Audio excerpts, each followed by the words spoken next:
Welcome to the Superstar Communicator podcast. My name is Susan Heaton-Wright, a leading impact, speaking and communications expert. My aim is to show you how to make an impact so you will be heard, listened to and respected for career success. Listen weekly to the podcast and go to our website, superstarcommunicator.com. Hello, everybody. This is Susan from Superstar Communicator. Do you know, I have got a girl crush on this lady who's on the other end of the internet. I met this beautiful, articulate, successful lady when she gave a speech at the House of Lords. Now, for those who don't remember, I was very, very honoured to be named as one of the inspirational female entrepreneurs in 2020, and we went to the House of Lords. And this lady, Sarah Ali Childery, she was one of the guest speakers because she was a previous recipient of this honour. I'm going to read to you, there's a whole essay of things about this beautiful lady, but I don't want to miss anything out because I want you to realise what an incredible human being she is.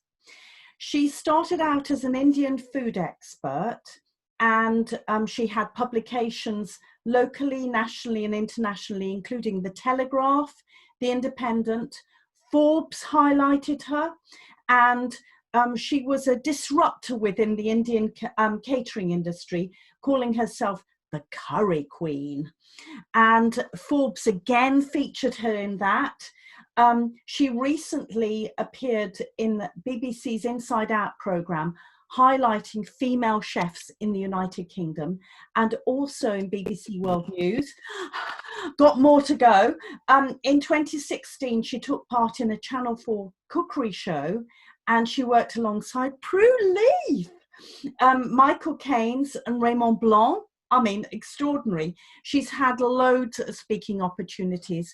The House of Lords, Chartered Management Institute, for example, as well as a lot of business organisations. She's won multiple awards, and of course, including the F Entrepreneur Award that she had. I'm not quite sure which year it was, but more recently she's featured in the I Entrepreneur, which is a campaign highlighting BAME entrepreneurs and small business owners, which I applaud greatly. She has met the Princess Royal. She was presented with an award for contribution to the catering industry at the Curry Awards. I mean, you know, that's extraordinary. And it goes on. But what else? She is also a PR ambassador for the UK Nepal Friendship Society, president of the Rotary Club for Poole Bay, and Rotary District Leader for Equality and Diversity. And she's also a patron of Tyler's Friends and an ambassador for Lewis Manning Hospice. Welcome, my darling. I did enjoy that. Music to my ears. How lovely. Thank you so much, Susan, and I'm really honoured to be here. Well, the honour is all mine, and listeners and watchers of the video, you will also be honoured to meet this lovely lady. So you do all of that, and you have 4 children. That is astonishing, but life is moving on, isn't it? Because we are, you know, in real time. We are recording this at the end of July, and there's a little bit of an ease to the lockdown. So what's changing in your life? Wow, what isn't changing in my life right now? So the only thing that doesn't change, I think, is the fact that you become, you know, when you're a mum, you're just a mum. And it doesn't matter what kind of comes my way. I continue to try and sort of strive, we all do, to be the best mum that we can. And yeah, so I think right now my life is seeing quite a lot of changes. lockdown was very, very an interesting time for me, to be honest. Where I normally do lots of cooking all over the country and do cookery demonstrations, get involved with food festivals. None of that's happening right now. But I've been still very, invariably very lucky that we've had some people have tried to run online food festivals and things like that. So I was still able to use content so that we can still sort of talk about food as much as I can. And I did live cookery things through Facebook, streaming, and that sort of thing. One of the things I found is that I felt I was a bit stuck, I would say, during that time. And so what I wanted to do was really make sure that we build the momentum. You see, the thing is, when you don't have a shop front, you have to continually work at being seen because you're just not in the high street. So you need to make sure that you get as much publicity as you can and talk about yourself in that sort of way, offer, recipes, or just see where you can fit in. And so a lot of the things I do, except for the charity, I do the charity stuff because I just want to help where I can. But I would say all the other things I do with writing about food is all to do with PR and getting myself out there. And because I do so much of it, I was asked to help a lot of people. So I thought, during the lockdown, I really focused on that, on helping people to do their own PR and that sort of thing. But I also found that during the lockdown, unfortunately, big life change where, I'm moving forward now from it. And it's still very early days. It's only been about 7 weeks now, but actually moving forward as a single mom. So that has changed. That. Yes. But you will move forward. Well, we have to. Yes, you have no choice. Yeah, there isn't much choice in that. But it's one of those things that we have to, I guess, to be honest, I think the first 2-3 weeks was really actually quite difficult. I think it is for everybody. I still think this is still very difficult at this time, but we have to move forward and we have to almost embrace it, because when there's nothing you can do about it, there's no use sitting and crying and just feeling depressed, because we have to stay healthy and fit in our minds for our family, for our children, and the example that we set. So I think one of the things that I'm really looking forward to for my future is to be able to continue to grow and to hopefully be really successful at it while maintaining the family. But I think not having to expect anything from anyone, which is probably what we make a mistake with throughout life, is that we have a lot of expectation of people. So I think once we drop that and we stop doing that, it's easier to accept what comes your way. Yeah, absolutely. I'm very, very interested in the fact that you talk about PR and promoting yourself. And you are exceptionally good at that. I love it. I love PR. And now, for a lot of my listeners, they're quite introverted and they might struggle at blowing their own trumpet or thinking that there's something that's newsworthy that other people might be interested in. Can you give a little tip about that? Yeah, sure. So I think, so for me, I suppose it's slightly different. When I was younger, we had the influence of Bollywood films. I always wanted to be a Bollywood actress, but that never quite happened. I did get to meet stars and just have that sort of trip feel of what it could be like. And I just loved that feeling. So it was something I always wanted to do, but it never happened. The fact that it never happened, we just say, well, let's see what we can do with what we do have. And so PR, I suppose, right now is something that I never thought I'd be doing with food or anything like that. But I think my tip to people who are a bit shy about themselves, one of the things that I think is key to remember is that not many people really care about what you do. Like, they really don't. And the minute you get over that ego part of it, that we think, oh my God, what does it look like? And what are people going to think of me? And what are they going to say about me? And how are they going to feel about me? And how you feel about what someone else feels about you is completely irrelevant. You can't change the way that anyone feels about you. So you have to just take what you can and make the most of it. So for me, I would say the first tip that I would give to anyone who's listening, who is a bit shy or who feels, I help people to win awards as well. And I found that whenever I speak to people, when they come to me directly for one-to-one help, I find the biggest reason that they don't put themselves in is because they feel that they're not award worthy.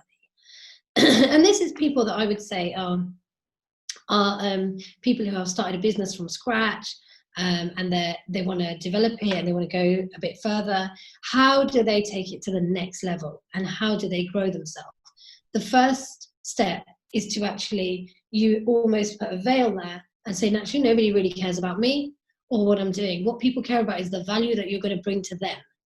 So in a business, it's essential that before you start your business, you know what value you add to somebody. Why do people need you in their life? And so I guess you have to use that message to reach to people. Don't think of it as like, oh, I want you to read about me. You have to think about, I want you to help yourself. And this is why you need me. And so once you look at it in that angle, it's much easier to approach. A lot of other things I would say in terms of applying for awards or to put yourself out there is to, when you write something about yourself, is to not think of it from your perspective. Perhaps get somebody who's really critical to read it. Somebody who really has the best intentions for you is one of the best people. And I always go to my mum because she's my best friend and she's the closest person. But she's the one who's going to tell me if you need to shut up now. You know, she's one of those. So it's always good to pass it by one of them, because what you'll find is they will tell you things about yourself that you don't even know.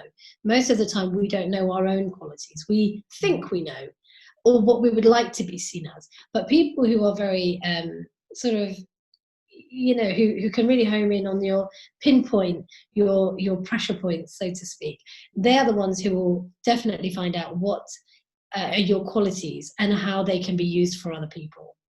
What a fantastic tip, because I know, you know, I'm visualizing my listeners now, and some of them they are employees rather than business owners, and some of them are business owners, and they're thinking, oh, how can I do this? But that's a great idea, getting a third party, somebody who you can trust, who might actually give you some additional things that you could add. Yeah. So one of the other things I think I'll say to your to the people who are listening, who are a little bit shy about getting out there, is to always have a bio ready. Bios are seriously important, because, you know, if you get opportunities, you see, the people who are a bit shy, they're not expecting opportunities. They're not expecting to go and speak publicly or to talk about their business or to talk about themselves. And because they're not expecting it, they're not prepared for it. And because they're not prepared for it, they won't get the opportunities. So you have to be prepared. So I would say have the bio and list in all of your achievements, all the things you've done, all the things you're proud of, and things that you think are kind of important for people to know. Because if you get invited, like I got invited to this podcast and you said, Sarah, you come and do this, and I was like, oh, I'd love to, you know, I'm so ready for it, could you send me over your stuff? I had it straight over to you. Yeah. And the reason I had it straight over was because it's ready, and I constantly update it. So I put the newer things and sometimes remove some, because we don't want it too long. And I appreciate mine is actually quite long. I like to go on about some of the things I've done, but I'm really proud of what I've managed to achieve. Because as a mom, you know, a few years ago, I was sitting here feeling very depressed that I would never get a job. Nobody would employ me. I was completely unemployable, you know, having come from the banking sector. I was obviously born in the food industry. And then I later went into banking, and I was still, when you're in the, you know, right, have a family business, you never come out of it really. So I was in the banking industry, and then within that sector, I'd climbed from kind of bottom level to really senior level. And then after having children, you suddenly realize it's totally unemployable, darling, you know. So you've got kids and you've got too many. So once you realize you're sitting at home and you think, God, nobody would want me, and even though I'm going to be really good at this and I know I can do it, they don't want you. So you have to make, so you start to appreciate some of the things that you can achieve without being in a space where somebody else is training you or somebody else is giving you something. You're doing it yourself.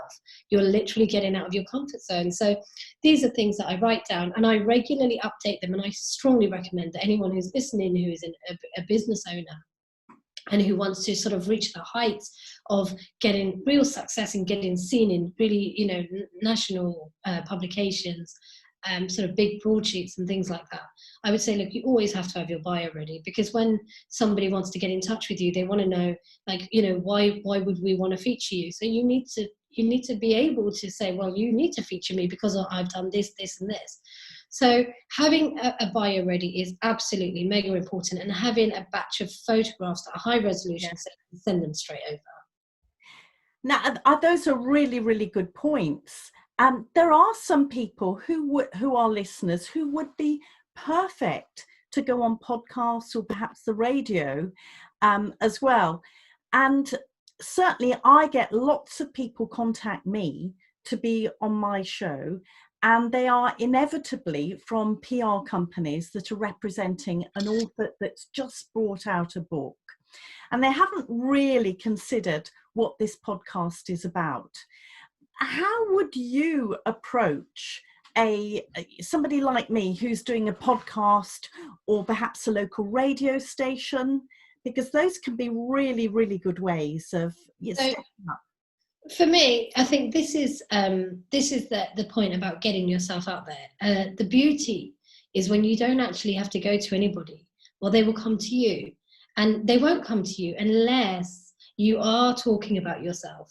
If I wasn't shouting about, like, look, I've done this, or I've done that, or I'm going on about it, and not worrying about how I look, and I'm not talking about doing it in an arrogant way, but just sort of like appreciating that, in this day and age, without a shop front, we have to work double hard to get out there. So I would say that first of all, if you have yourself ready for these things, they will come to you. And secondly, if you do want to approach somebody, I would first of all make sure you know your stuff, which means you have to be following that podcast. If I wanted to appear on a podcast, I have to go and find that person and look at what are they talking about, who are the people that they're kind of interviewing, what is their style of interviewing, and how do I fit in? Why would we be a good fit to work together? Because it isn't just about you promoting me. This is about what am I going to do for you as a podcaster, because in every single field of business, everybody's looking for the same things. We want more clients, we want more money, we want more business, we want to be seen. This is the way that business is, so these things are great because they're like collaborations, it's a collaboration, and this is the thing that people seem to forget. So they think, oh, this is a collaboration, so I can get on here for free and I can talk about what I want to say and it's going to be posted. Hello? No, it doesn't work like that. You've got to make sure that, first of all, you don't need to worry about what they're doing for you. You need to worry about what you can do for them. What are you doing for these people? So once I sort of turn around and say, well, look, I need to do a little bit of homework I was honoured, to be honest, Susan, to be invited on here. And I thought, I need to see what I can do for you. So I wanted to find out a little bit about you as a person. Who are you? What do you do? And I found out that you do opera singing, my favourite. I don't anymore. I retired. I know. Yes. I know you don't anymore, but once a singer, always a singer. Come on. And I got you on video, and I'm gonna be. I know you were like absolutely cringing when I did that, but I loved it. And I want to, and so what am I going to do with that little video? You know what I'm going to do? I'm going to tweet it that I'm so happy to be on this podcast today. But when I tweet it, I'm going to be tagging in people like Pavarotti. Oh, no, he's dead. He's dead. But he's got a fan page. So people who like that kind of thing, we want to show them that there are people out there who do podcasts. So now what that would mean for you is that hopefully it would mean that people who may be going into opera singing might think, oh, there's somebody who does that. So you know what I mean? It's about connecting people, getting them together, bringing them together. But more importantly, it's about finding out what the person that you're going to be interviewed by, what do they like? What do they want? So that's a collaboration. A collaboration is not saying, oh, can you talk about my stuff? Thanks very much. And go on there, talk about your thing and walk off and not do anything about it. That's not the way collaboration works. Collaboration is a joint thing. It's almost like a marriage. So you have to go in there, you have to find out about the person, and you have to be talking about the person as well. You have to be sharing it on your social media. It's not a one-way system. Oh, that's brilliant. That's a brilliant answer. And one thing that I keep thinking is, for those people who are employees, perhaps working in large organizations, you said you worked in a bank.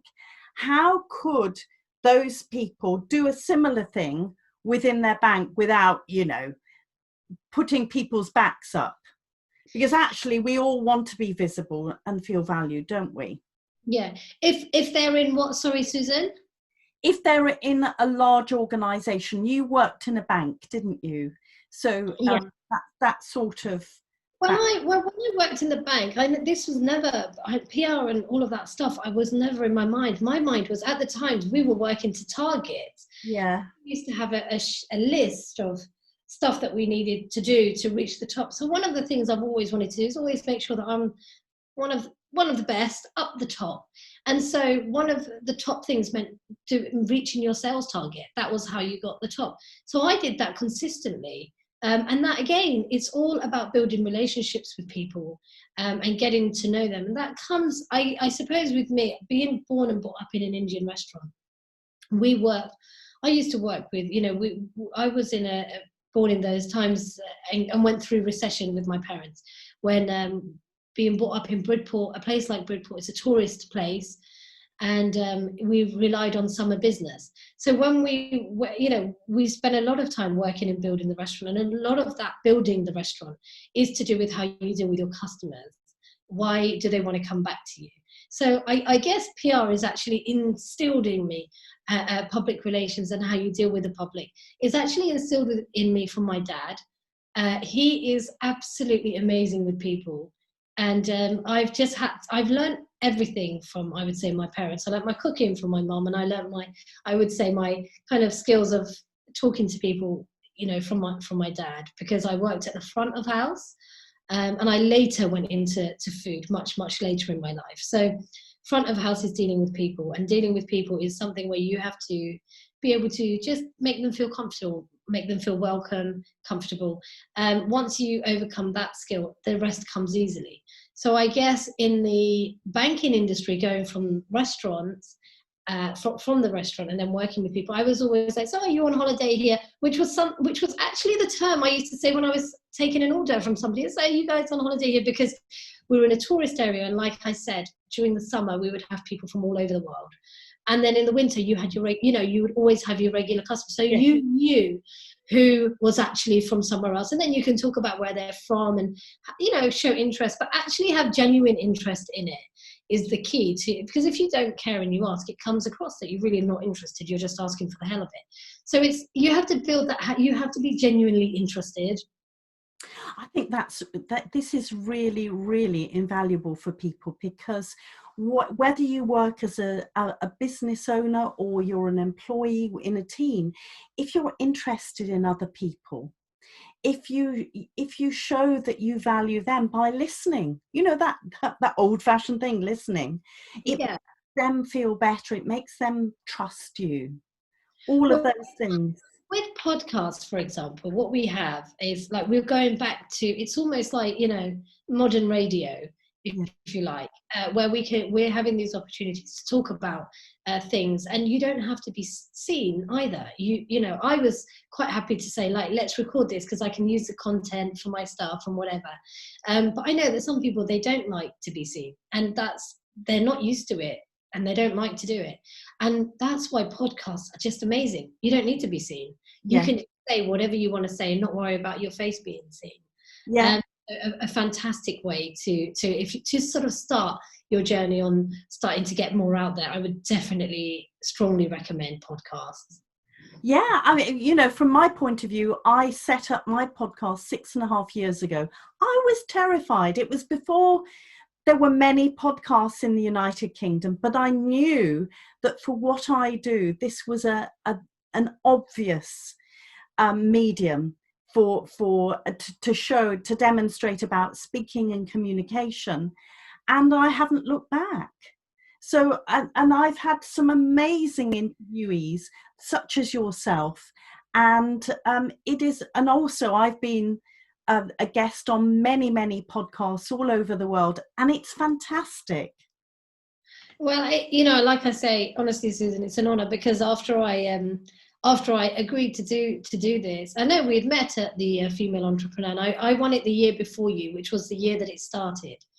And so it was, great to be speaking at the House of Lords. And that came because Michelle knows, Michelle, the founder of the F Entrepreneur, she knows I'm not shy. She knows I like getting myself out there. So she gives me the opportunities. When people know that you like to do things, they will just hand it to you. But I think we're in a time when people are doing these businesses, they're working for themselves, and especially there's so many women who are doing that, which is so amazing to see. Not because women aren't amazing anyway, and not because there's any disrespect to any men, but if you look at past trends, it has been harder for the women to sort of get out there. Now we have these opportunities where we can go and speak to other women about lots of girly stuff. It's great. But we can also speak to men as well, who are really inviting and also empowering to people who some men, they just give you a platform to just go and do your thing. Yeah. So it was amazing to be able to do that and to come across you. But when you meet people and you meet them in in a place like F Entrepreneur, where you meet like 100 women who are all doing amazing stuff, it's difficult to know who's doing what. So when you connect with one person, you find out that this person's doing that, and you look a little bit deeper into what they're doing, and you look at the history of it. Like 6 years, you said that you've been doing this. 6.5 years. Sorry? 6.5 years. Yes. So, I mean, that's a very long time to build something and to really work at it. And people can see that those things don't happen overnight, but the amount of growth that you've been able to do within that time, in a time when podcasts weren't really known, they weren't really a thing. So, it's like the leader of the podcast sort of thing. So to be on here is just mighty awesome. Thank you. Well, you're here to serve the listeners, and that's what I always consider, what's going to be best for the listeners. And I know that they will be interested in what you're saying, but I know that you've got a family of 4 kids in the background who've been absolutely amazing, I should say. I was expecting some drama in the background. My youngest is at my mum's house, otherwise he'd have sat down and joined in and has said all the things that we say, don't tell anybody. He'll be sitting there going, guess what happened, but he's at mum's house. But I think, going back to what we were saying about growing, the PR and stuff that I sort of help people to do is things like that you've been able to do yourself. And where some people don't understand that is a big part of your business, is to be able to grow, is to be able to be seen and to not be shy about it. So that's probably why during lockdown it helped me to get into that space.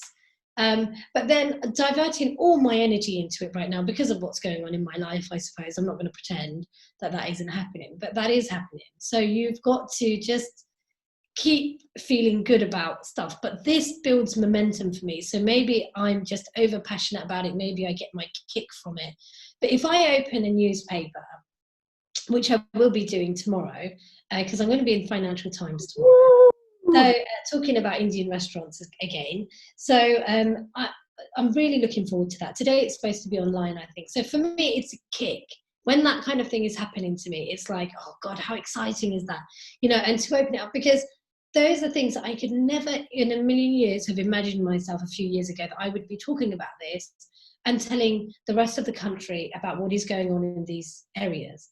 And the thing that I love more than anything else is not just seeing myself, but telling people how they can do it, and then seeing them doing it and appearing in these places. So, I've got a few clients of mine who are good friends, but we say clients, because we kind of help them a little bit, and it's collaborations game. And he was really shy. He didn't know, how do I update my social media stuff? And I gave him a little bit of help. I've got a group actually on Facebook called Success with Sarah, which is a free group for anybody who's trying to build a business from scratch, and it helps you with things like social media. It's all around getting yourself out there, So it's all about, how do we write a press release? What the hell is a press release? That kind of thing. So because people, when they are starting a business, they're talking about their business. They don't know about the other parts. They know about what they're really good at. And I always say, sort of stick to what you're really good at. If you can afford someone to and pay them for your sort of PR stuff, then do it. But normally a new starter business don't have that kind of budget, and it's hard to get seen. So I want to help those people who struggle with that. That was my focus, was because I really struggled with it. I didn't even know what a press release was, and I thought, what is a press release? I even got a job with a magazine so I could learn about what would be the best way to write a press release, just by getting a job with them and being on the inside to see what other people think, who are editors and things like that. So I have had PR companies in the past, and I'll be honest, if you have the budget, I swear by them. They're great. But you have to pay a lot of money for a return that you cannot be sure of. Yes. The thing about doing it yourself is you can create your own story, and you can make stories through every single day of your working life. I believe there is a story that can be told that someone can learn from. That's how I see it. Oh, this is superb. Now, we could go on all day, but I know that you're very, very busy. How can people contact you, and how perhaps could they work with you? Oh, okay. So, what would be the best way to contact you? First of all, I'd say people, I know a lot of I would say close friends and my connections are going to see this. And a lot of people would want to know, like, what's going on in your life? What did you just say? Because I haven't actually told anyone this. So this is the first time I've ever spoken about this publicly. And so I would expect a lot of people want to know a little bit more about that. And if they do, I would say whoever is interested in finding out a little bit more about me and what happened and why is that happening now after 20 years of marriage, they are welcome to get in touch with you, if that's okay, Susan. I'm passing them on to you. Yeah. And then, if there is interest, we can maybe talk about, a bit more in depth about that at a later time. Yeah. But in terms of the PR stuff and helping your business to grow and how you can help yourself, there is a group available on Facebook called Success with Sarah. And so you can go and connect there. It's under my name, Sarah Ali Childery, as well. You can connect on Facebook. On LinkedIn, it's Sarah Ali Childery. On Twitter, it's Sarah Curry Queen. On Instagram, it's Insta Curry Queen. So it's all, I've tried to label it with Curry Queen.